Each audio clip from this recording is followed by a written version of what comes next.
The Census Bureau is asking the Department of Homeland Security for files on millions of immigrants, including non-citizens, as it collects data ahead of the 2020 census. According to the Associated Press, the data would, quote, give the Census Bureau a view of immigrants' citizenship status that is even more precise than what can be gathered in door-to-door canvassing, according to Bureau research. Now, the request comes as a second federal judge ruled that the Trump administration cannot add a question on citizenship to the 2020 census.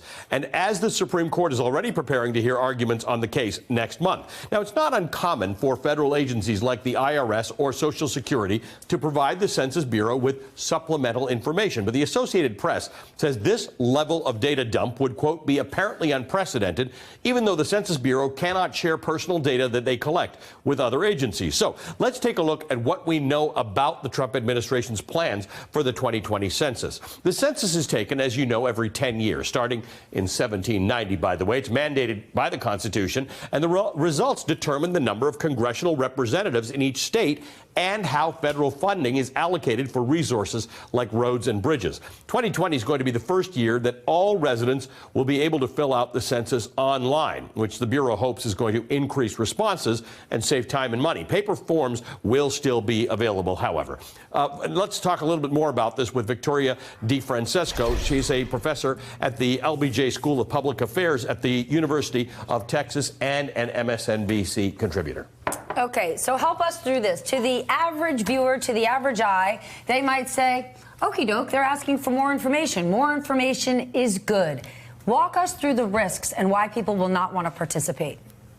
Right, Stephanie. So let's start with the background of the last couple of years during the Trump administration regarding immigrants and immigrant status. It's one of fear. It's one of folks being very scared that they are going to be hauled off, deported, their family members, their loved ones are going to be detained. So there's this larger environment of fear.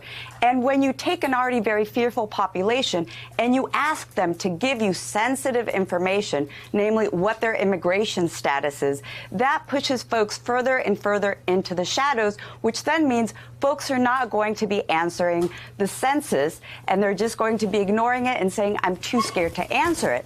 But what happens is that affects all of us, because the funding that is determined through the census, as Ali was just saying, our roads, our bridges, Medicaid funding, Head Start funding, it affects all of us, and also the redistricting. So we're going to be seeing the money not being allocated correctly, and also states that should be getting more seats because of growth in their population not getting those seats, and states where actually losing population perhaps holding on to that. So it's just a big, hot mess. There would be are my parts of the takeaway world from this. where public health issues are not dealt with because of this very fear. People don't want to answer certain questions on the census, so they don't put it in. So you have great swaths of the population who are not representative. A San Francisco judge had some strong words for Wilbur Ross in his court decision on Wednesday, saying that he, quote, acted in bad faith in disclosing the basis of his decision to include the citizenship question and used voting rights as a pretext to justify it. He said, what does that mean? Yeah, what does that mean? So the Voting Rights Act, Wilbur Ross said that one of the reasons they wanted to include the citizenship question was to get a better statistical handle on the voting age population to then go ahead and strengthen the Voting Rights Act. I don't know how they ultimately can connect the two.